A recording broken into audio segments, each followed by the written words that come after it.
کہ ہم صبح کو اٹھتے ہیں تو بہت سارے مختلف عادتوں کے اعتبار سے مختلف طریقے سے اپنی صبح کرتے ہیں۔ میں آپ کو چند عادتیں صبح کرنے والوں کی بتا دوں اور پھر آپ تھوڑا سا جائزہ لینے کی بھی کوشش کریں۔ کسی کے صبح کرنے کی سچویشن ایسی ہوتی ہے کہ وہ صبح کرتا ہے تو آج کے دور کے اعتبار سے سب سے پہلے موبائل اٹھاتا ہے اور میسج دیکھتا ہے، کس کا میسج ہے۔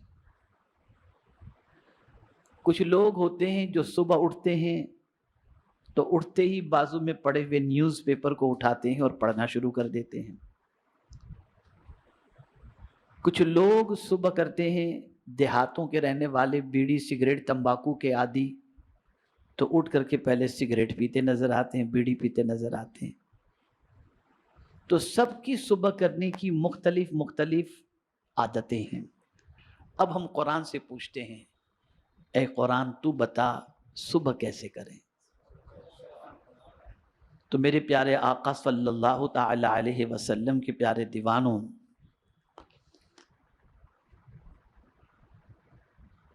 صبح ہوتے ہی اہل اللہ کہتے ہیں، اللہ والے کہتے ہیں کہ ایسا کوئی دن نہیں جس میں ابن آدم کو صبح ہوئی اور اللہ نے اس پر 10 کام فرض نہ کیے۔ صبح ہوتے کتنے کام فرض نہ کیے ہوں؟ 10۔ پہلی چیز، جب سو کر اٹھے تو اللہ تعالیٰ کا کچھ نہ کچھ ذکر کرے، یہ پہلا کام اس کا۔ اور اس کی دلیل کیا ہے؟ تو قرآن شریف کی یہ عادت، یہ آیت کریمہ، وَسَبِّحْ بِحَمْدِ رَبِّكَ حِينَ تَقُومُ، یعنی اے بندے جب تو صبح اٹھے تو اپنے رب کی حمد کے ساتھ تسبیح کر لے۔ یعنی صبح اٹھ تو اٹھتے ہی پہلے اپنے رب کی حمد کے ساتھ تسبیح کر، یعنی الحمدللہ سبحان اللہ، اٹھتے ہی پہلے یہ کہے۔ نہ موبائل ڈھونڈ، نہ اخبار ڈھونڈ، نہ بیڑی ڈھونڈ، نہ سگریٹ ڈھونڈ۔ آنکھ کھلی جیسے ہی صبح ہوئی، زبان پر پہلے الحمدللہ سبحان اللہ یا سبحان اللہ و بحمدہ اپنی زبان سے کہو۔ یہ پہلا فرض۔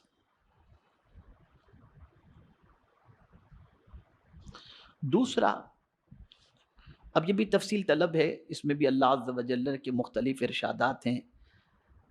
یا ایھا الذین آمنوا اذکروا اللہ ذکرا کثیرا وسبحوہ بکرۃ واصیلا۔ اللہ عز و جل ارشاد فرماتا ہے، اے ایمان والو اللہ کو خوب کثرت سے یاد کرو اور اس کی پاکی بیان کرو، صبح کو اور شام کو۔ صبح بھی اس کی پاکی بیان کرو یعنی سبحان اللہ کہو، اور شام کو بھی اس کی پاکی بیان کرو یعنی سبحان اللہ کہو۔ اب یہ دوسری بات بھی غور سے سننے کی ہے۔ دوسرا یہ کہ رات کو سوتے میں بہت سارے تہبند پہن کر کے سوتے ہیں تو نیند کے اندر جسم کھلا رہ جاتا ہے، پتہ نہیں چلتا انسان کو سویا ہے۔ تو فرمایا گیا کہ صبح اٹھ کے پہلا کام جیسے ہی آنکھ کھلی اپنے کپڑوں کو درست کرو، یعنی جو سطر تمہارا کھل چکا تھا اس سطر کو پہلے ڈھانک دو۔ اور اس کی دلیل لائے، یا بنی آدم خذوا زینتکم عند کل مسجد، یعنی اے بندو اپنی زینت لیے رہو، یعنی کپڑے پہنے رہو، اور زینت کم سے کم وہ کپڑا ہے جو واجب الستر یعنی اعضاء کو چھپا سکے۔ اس لیے کہ تمہیں صبح اٹھ کے نماز پڑھنی ہے نا، تو جب صبح فجر کی نماز تمہیں ادا کرنی ہے تو بغیر ستر چھپائے ہوئے، یعنی پردہ پوشی کیے ہوئے ستر کو جو ہے جو کھل گیا تھا اسے چھپائے تو نماز نہیں ہوگی، تو پہلے اپنے کپڑے تم درست کر لو۔ یہ دوسرا کام۔ تیسرا فرض یہ ہے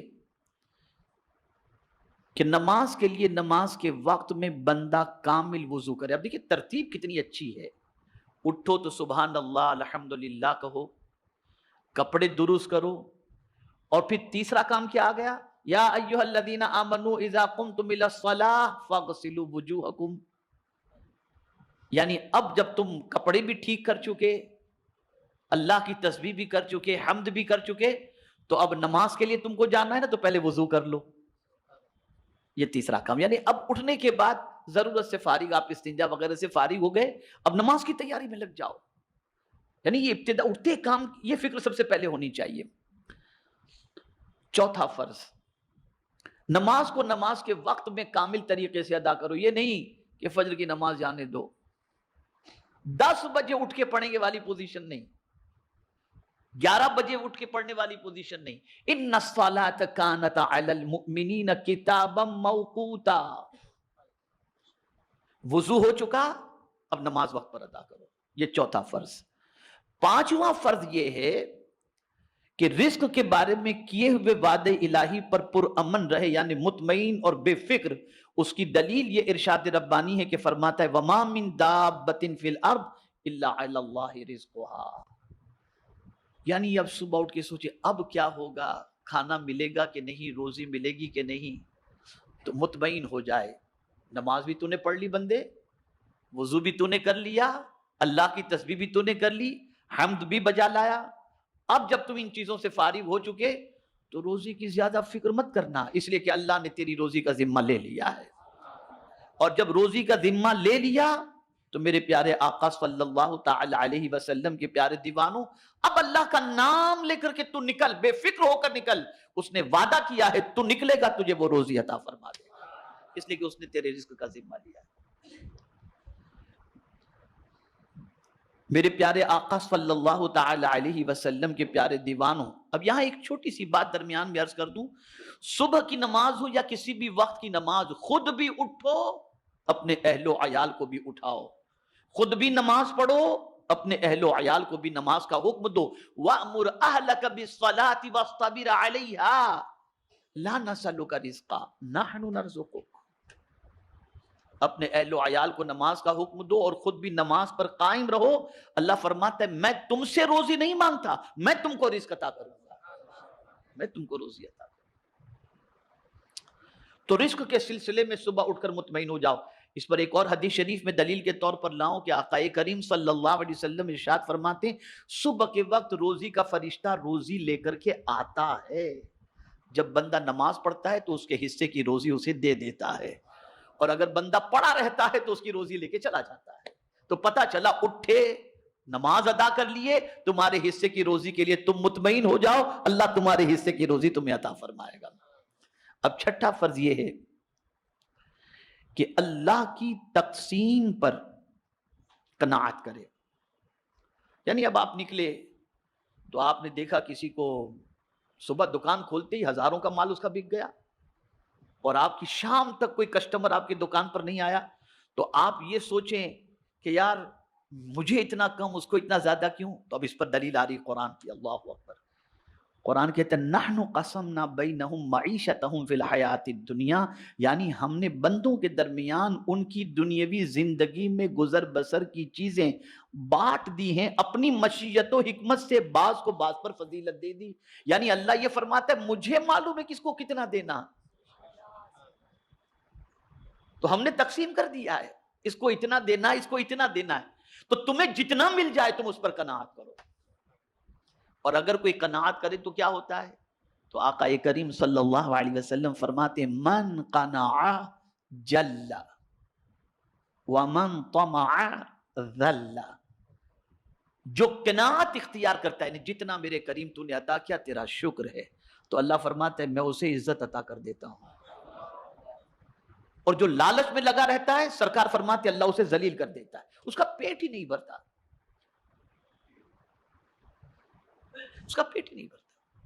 اور جو قناعت کرتا ہے نا، بس جو مل گیا اللہ کا شکر. اس کو میں قرآن مقدس کی دوسری آیت کی روشنی میں بھی سمجھا سکتا ہوں. قناعت کو اگر سیکھنا ہے تو چونٹی سے سیکھو اور پرندے سے سیکھو. نہ ان کا کوئی گھونسلہ ہوتا ہے، نہ اگلے دن کا اسٹاک ہوتا ہے. اگلے دن کا کھانا، اگلے دن کا دانا کوئی پرین چرین چونٹی ایڈوانس کے اندر جمع کر کے نہیں رکھتی. لیکن جس دن مل گیا صبح نکلے بھوکے، شام کو پیٹ بھر کے پرندے لوٹ آتے ہیں اور اللہ کے دیے ہوئے رزق پر قناعت کرتے ہیں، مولا دوسرے دن پھر انہیں عطا فرما دیتا ہے. عطا فرما دیتا ہے۔ ساتواں فرض صبح اٹھ کر کے ہی جو ہے وہ یہ ہے کہ اللہ پر بھروسہ کرے۔ کیا کریں؟ ہم کس پر بھروسہ کرتے ہیں؟ کسٹمر پر۔ ہم کس پر بھروسہ کرتے ہیں؟ سیٹھ پر۔ اور قرآن کہتا ہے اللہ پر بھروسہ کرو۔ بہت اہم بات عرض کر رہا ہوں، اگر اس نقطے کو آپ نے ذہن میں محفوظ کر لیا نا تو میں یقین کے ساتھ کہتا ہوں آپ کے دل سے پوری زندگی جو ہے نا، اس کو یاد رکھیں گے تو پوری زندگی انشاءاللہ العظیم آپ ٹینشن فری ہو جائیں گے۔ ابھی کنونشن کے اندر مغرب کے بعد میرا بیان تھا مہاپولی میں نے وہاں ایک جملہ کہا تھا، وہی یہاں پر کہہ دیتا ہوں، اس کے بعد آیت کی طرف آتا ہوں۔ میں نے کنونشن میں ایک قول پیش کیا، راستہ ایک ہی تھا۔ راستہ بولیے بولیے، راستہ ایک ہی تھا، فرعون ڈوب گیا، موسیٰ علیہ السلام نکل گئے۔ راستہ ایک ہی تھا، فرعون ڈوب گیا، موسیٰ علیہ السلام نکل گئے۔ وجہ یہ ہے کہ فرعون کو راستے پر بھروسہ تھا، موسیٰ کو خدا پر بھروسہ تھا۔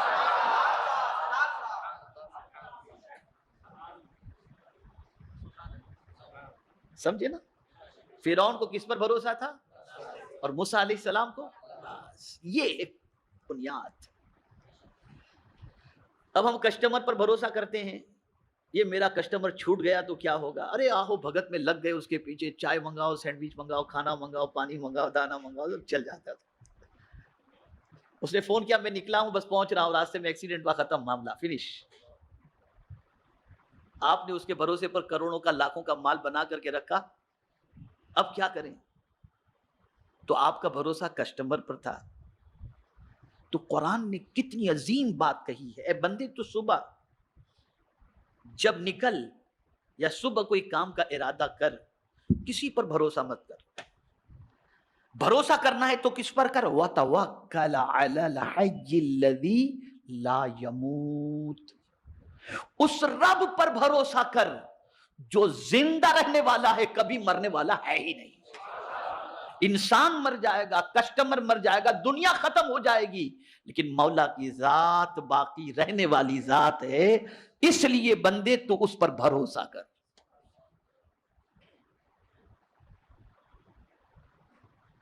یہ صبح ہوتے ہی کیا ہوگا، کیسے ہوگا، کچھ بھی، یہ صبح ہوتے ہی ہمارے اوپر اللہ عز و جل لازم کر رہا ہے کہ ہم اس پر بھروسہ کریں۔ وَتَوَكَّلَ عَلَى الْحَيِّ الَّذِي لَا يَمُوتُ۔ اب آئیے آٹھویں چیز کی طرف، بندہ اللہ کے احکام پر عمل کرنے کے سلسلے میں صبر کرے۔ صبر کے معنی کیا ہوتا ہے؟ جماؤ، جم جائے کہ مجھے اللہ کے اس حکم پر عمل کرنا ہی کرنا ہے۔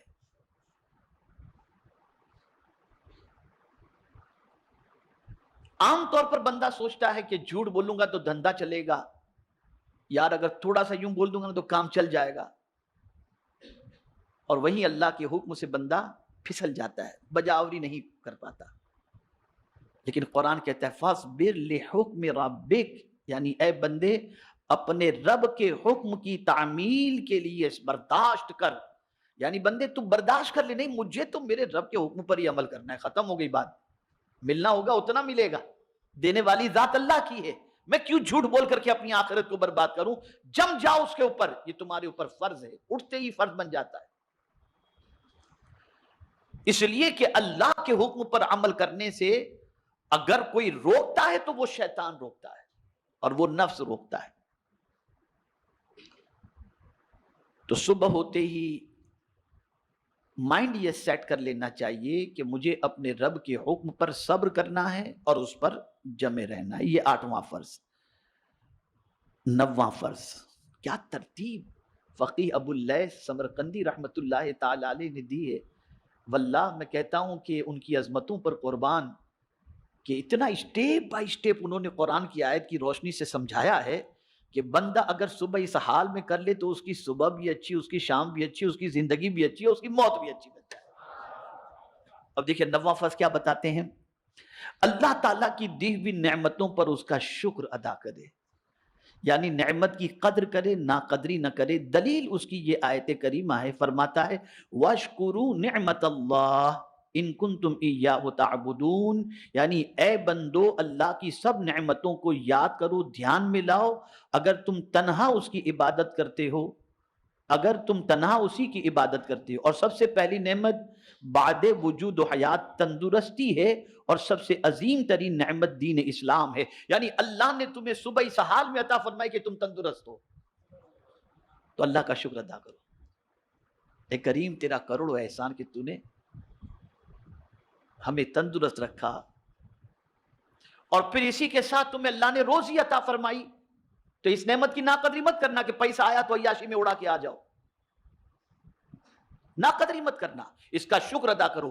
شکر کرنے کا مطلب یہ نہیں کہ صرف الحمدللہ کہہ دو یا سد شکر بجا لاؤ، یہ تو ہے ہی شکر کا ایک طریقہ۔ اور شکر کا ایک طریقہ یہ ہے کہ اللہ نے جو نعمت عطا فرمائی ہے اس نعمت کو اس کے ارشاد کے خلاف عمل نہ کرنا اور اس کا استعمال نہ کرنا، یہ بھی اللہ کی نعمت کی قدر ہے اور اللہ کی نعمت کی شکر ہے، اللہ کی نعمت کا شکر ہے۔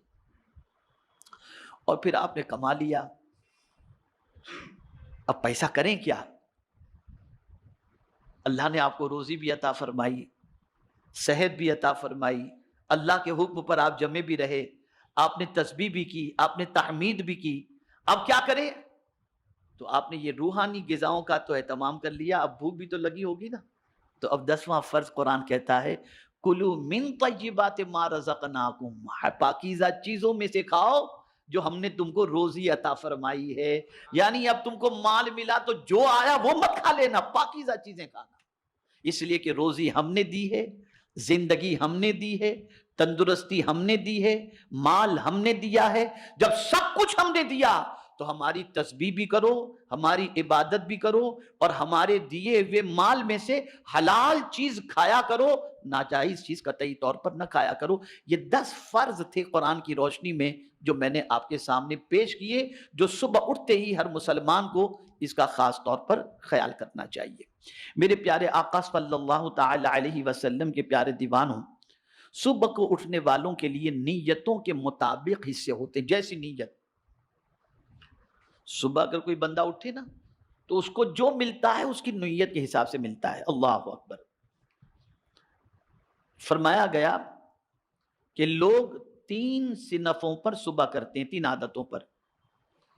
ایک صنف وہ ہے جو مال دنیا کی طلب لے کر اٹھتی ہے، یعنی ایک گروہ ایسا ہے، ایک ایسا آدمی ہے جو صبح اٹھتا ہے تو اٹھتے اس کو فکر مال مال مال مال، اٹھتے کتنے کا آج کمانا ہے، کتنا یہ کرنا ہے، بس اسی کی فکر ہے۔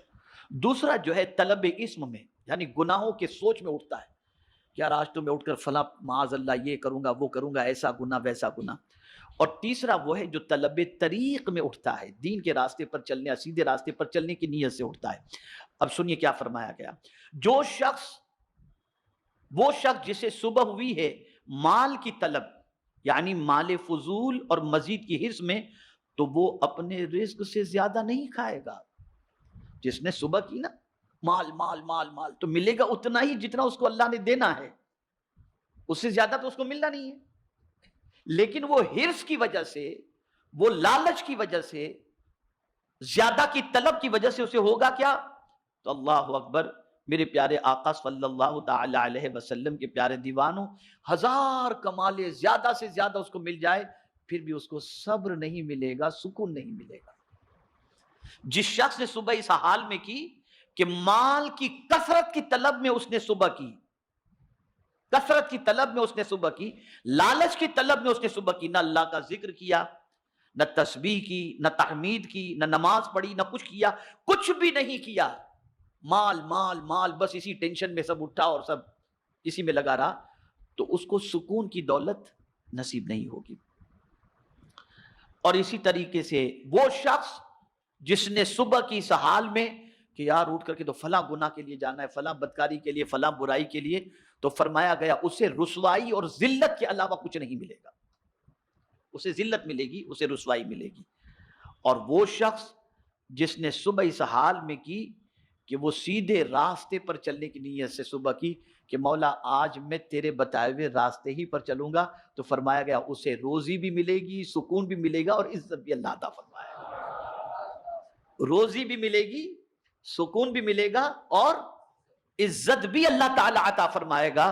تو میرے پیارے آقا صلی اللہ تعالی علیہ وسلم کے پیارے دیوانوں، عرض کرنے کا منشا یہ ہے کہ صبح اس حال کے اندر کریں کہ اللہ عز و جل کی اطاعت کا جذبہ ہو، تحمید و تقدیس ہو، تسبیح و تحلیل ہو، اور اٹھتے ہی بیڑی، موبائل، سگریٹ، یہ وہ اس کی فکر قطعی طور پر نہ کریں۔ جیسے ہی آنکھ کھلی، الحمدللہ، سبحان اللہ، الحمدللہ الذی احیانا بعد ما اماتنا والیہ النشور، سبحان اللہ وبحمدہ۔ اب یہاں آپ کو سرکار صلی اللہ علیہ وسلم کی سنت بتا دوں کہ بہت سارے بہت سوتے ہیں لیکن اٹھتے ہیں جیسے ہی ہوتے ہیں جیسے۔ پھر ابھی بھی میں دیکھ رہا ہوں اجتماع کے اندر کچھ لوگ ہیں جو یہاں تک کھا کر کے آتے ہیں، ڈھیلے ڈھالے پڑے ہوتے ہیں ایسے ہی بالکل مردے کی طرح۔ ایسے کچھ لوگ پوری نیند کر کے صبح اٹھتے ہیں، پھر بھی ان کی جان میں جان نہیں ہوتی، نہ ہل پاتے ہیں نہ چل پاتے ہیں۔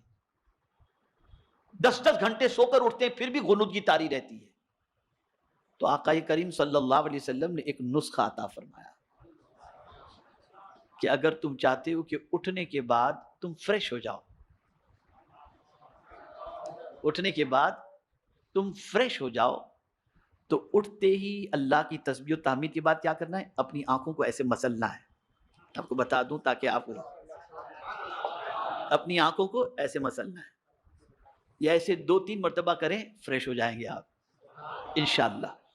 آقا کریم صلی اللہ علیہ وسلم کی یہ سنت مبارکہ ہے، یہ سنت مبارکہ۔ رسول رحمت صلی اللہ علیہ وسلم اٹھتے نا تو تحمید و تقدیس و تسبیح کے بعد سرکار صلی اللہ علیہ وسلم اپنی آنکھوں کو ایسے مسل دیتے، ایک دم نیند نارمل، ایک دم پھر کوئی ٹینشن نہیں۔ اب یہاں کچھ سکھایا جاتا ہے، آیا کریں گے تو سیکھیں گے نا انشاءاللہ۔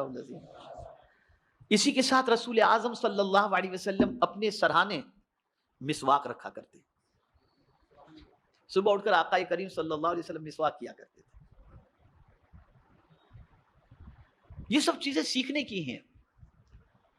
اور مسواک کی فضیلت تو میں آپ کو بتاؤں کہ میرے پیارے آقا صلی اللہ تعالی علیہ وسلم کے پیارے دیوانوں، جو پابندی سے مسواک کا عادی ہے، انشاءاللہ اس کا خاتمہ ایمان پر ہوگا۔ سرکار صلی اللہ علیہ وسلم کو مسواک اتنی پسند تھی کہ ارشاد فرماتے ہیں کہ میری امت پر اگر شاق نہ گزرتا، یعنی اس کی تکلیف کا معاملہ نہ ہوتا، تو میں انہیں حکم دیتا کہ ہر وضو کے ٹائم پر ہر نماز کے لیے مسواک کرو، ہر نماز کے لیے مسواک۔ چلیے میرے پیارے آقا صلی اللہ تعالی علیہ وسلم کے پیارے دیوانوں، حضرت ابراہیم ابن ادہم رحمت اللہ تعالی علیہ کے صبح کے سلسلے میں 4 قول ہیں، اسے بھی آپ سماعت فرما لیں۔ اب کون ہے حضرت ابراہیم ابن ادہم رحمت اللہ تعالی علیہ؟ یہ وہ اللہ کے برگزیدہ بندے ہیں کہ حج کے لیے جب گئے نا تو ہر قدم پر 2 رکعت پڑھ کر گئے، اور 14 سال میں مکہ پہنچے۔ کتنے سال میں؟ 14 سال میں ہر ایک قدم اٹھاتے 2 رکعت، ایک قدم 2 رکعت، ایک قدم 2 رکعت۔ سوچئے آپ 14 سال میں مکہ مکرمہ پہنچے، اور وہاں پہنچنے کے بعد بھی مکہ مکرمہ پہنچے تو کعبہ نظر نہیں آیا ان کو۔ مکہ مکرمہ پہنچے نا تو وہاں کعبہ نظر نہیں آیا ان کو، تو پریشان ہوئے، اللہ کی بارگاہ میں عرض کی، مولا جس طریقے سے میں حاضر ہوا ہوں، تاریخ میں تو کوئی اس طریقے سے حاضر ہونے والا مجھے نہیں معلوم، لیکن پھر مجھے کعبہ کیوں نظر نہیں آتا؟ ارشاد فرمایا، ابراہیم ابن ادہم، تجھ سے بھی زیادہ عبادت گزار میری ایک بندی ہے جس کی تعظیم کے لیے کعبہ گیا ہوا ہے۔ اور وہ بندی کون تھی؟ حضرت رابعہ عدویہ رضی اللہ تعالیٰ عنہ۔ تو یہ حضرت ابراہیم ابن ادہم رحمت اللہ تعالیٰ علیہ ارشاد فرماتے، جس سے صبح ہوئی اس پر 4 باتوں کا شکر لازم ہے۔ صبح ہوتی کتنی باتوں کا شکر لازم ہے؟ 4 باتوں کا۔ پہلی چیز،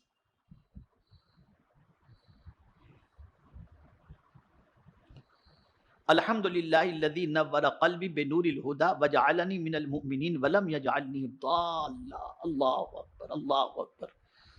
پہلا شکر کس بات کا ادا کرنا ہے؟ سنیں ترجمہ، اللہ کے لیے حمد و شکر ہے جس نے نور ہدایت سے میرے دل کو منور فرمایا اور مجھے اہل ایمان سے کیا، مجھے اہل ایمان سے کیا اور گمراہی سے مجھے بچایا۔ یعنی اٹھتے ہی پہلے اللہ کا شکر اس بات پر ادا کرو کہ اللہ تو نے مجھے صاحب ایمان اٹھایا، میں اس بات پر تیرا شکر ادا کرتا ہوں۔ دوسرا، یعنی حمد و شکر اللہ کے لیے جس نے مجھے محمد صلی اللہ علیہ وسلم کا امتی بنایا، یعنی مومن بھی ہوں اور حضور کا امتی ہوں، یہ دوسرا شکر بجا لانا ہے، اس پر الحمدللہ کہے۔ تیسرا کیا؟ یعنی حمد و شکر ہے اللہ کے لیے جس نے میری روزی اپنے غیر کے ہاتھ میں نہیں رکھی، یعنی اے اللہ تیرا شکر ہے کہ رزاق تو ہی ہے، تیرے علاوہ کسی اور کے قبضے میں میری روزی تو نے نہیں رکھی ہے، اس بات پر اللہ کا شکر ادا کرے۔ اور یہ بھی بہت بہت عظیم شکر کی تعلیم ہے۔ اللہ اکبر، اللہ اکبر۔ چوتھا شکر یہ ہے کہ الحمدللہ الذی ستر علی عیوبی، یعنی حمد و شکر ہے اللہ کے لیے جس نے میرے عیبوں پر پردہ ڈالا ہوا ہے۔ صبح اٹھتے ہی اللہ کی بارگاہ میں اس بات پر شکر ادا کرے کہ اللہ تیرا شکر ہے کہ تو نے میرے عیب پر پردہ ڈال کر کے رکھا ہے۔ بہت سارے لوگ رات کو اتنے گناہ کرتے ہیں، گھر والوں کو کیا خبر ہوتی، کسی کو کوئی خبر نہیں ہوتی، پروردگار اپنے کرم سے اس پر پردہ ڈال کے رکھتا ہے، تو صبح ہو کر اس بات پر اللہ کا شکر ادا کرے، اللہ تیرا شکر ہے کہ تو نے میرے عیبوں پر پردہ ڈالے رکھا ہے۔ آپ جانتے ہیں پچھلے انبیاء کی امتی اگر کوئی رات کو گناہ کرتے نا تو ان کے گھر کے دروازے پر لکھ دیا جاتا کہ اس نے رات میں یہ گناہ کیا ہے، صبح کو لوگ وہ گناہ دیکھ کر پڑھ لیتے تھے کہ اس نے رات کو یہ گناہ کیا ہے۔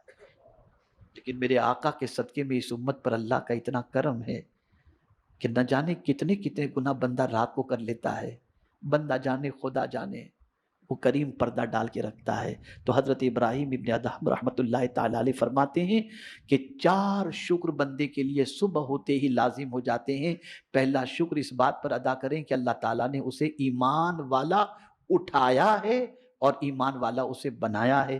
دوسرا شکر اللہ عز و جل کا اس بات پر کرے کہ اللہ تعالیٰ نے اسے مصطفیٰ جان رحمت صلی اللہ علیہ وسلم کا امتی بنایا۔ اور تیسرا شکر اللہ عز و جل کا یہ ادا کرے کہ اللہ عز و جل نے اس بندے کا رزق اپنے ذمے لیا ہے، کسی اور کے ذمے اس کا رزق نہیں رکھا۔ اور چوتھا شکر اللہ کا اس بات پر ادا کرے کہ اللہ تعالیٰ نے اس کے عیبوں پر پردہ ڈالے رکھا ہے۔